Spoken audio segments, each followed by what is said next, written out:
반짝이는 눈빛 눈이 부셔 매일 날 감싸주는 손길.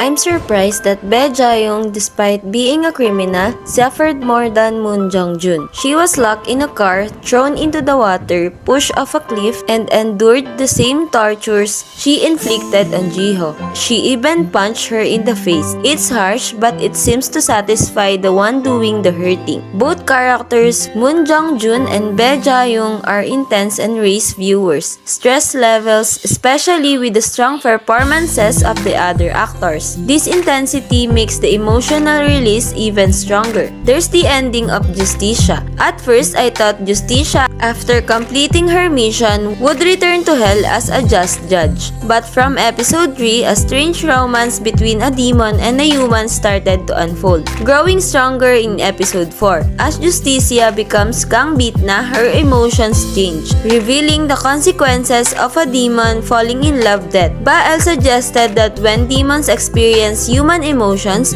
they face death. The grandma also warned that if Kang Bit Na and Han Da-on stay together, one of them will die. Based on the complex events of episode 3 and 4, it seems the romance will deepen. I suspect it might lead to a sad yet happy ending. Since Han Da-on is human, he may not face Baal's direct influence. Instead, Justicia as a demon might sacrifice herself to protect Han Da-on and catch a serial killer. Baal's comments about love hint at this outcome. Kang Bit Na's love for Han Da-on could lead to her death as punishment. Instead of eternal life, she will live in a more hellish world on earth with Kang Bit Na's body. But to Han Da-on, his life with her will be more valuable than eternal life, and Baal's punishment will be a happy ending, not a sad one. The mention of the second serial killer, Byeon Nam, has started in society. Kang Bit Na asked Arong to find the criminals she will send to hell, and the criminal Arong found was the second killer who harmed 12 innocent citizens. Since Arong has already sent 3 criminals to hell, she tells Kang Bit Na that if she sends the second killer as well, it will be a total of 15. And the only person who witnessed the criminal so far is a elementary school student who was 10 years old at the time, which seems to be referring to Han Da-on. In other words, the reason why Kang Bit Na and Han Da-on will become one is finally revealed. To Kang Bit Na, the criminals are 12 criminals, and to Han Da-on, they are the family's enemy and his own guilt that he must catch. So, what is the true identity of the second killer? Only one person comes to mind, and that is Congressman Jung Jae-gul, who is very interested in Kang Bit Na. The biggest reason why Jung Jae-gul came to mind is his age. The incident happened 25 years ago in 1999, and at that time, the person who gave up the strongest impression of a young adult was Jung Jae-gul. If he is currently in his 60s, then at that time, he would have been in his mid-30s to early 40s, which matches the age range. He was young at the time and became a congressman afterwards, so it would have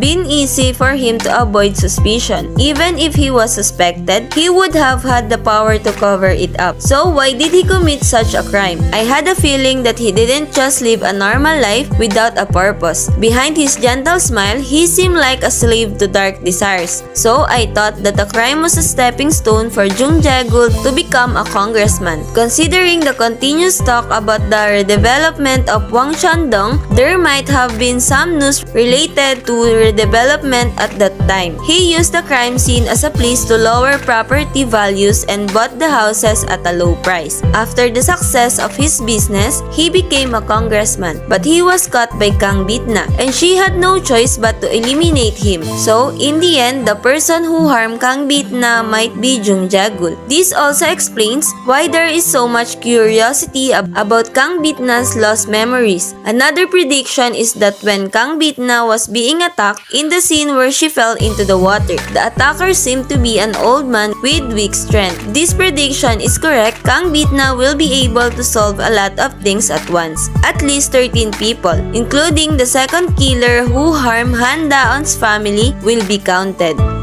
'Cause you are beautiful, a beautiful stranger.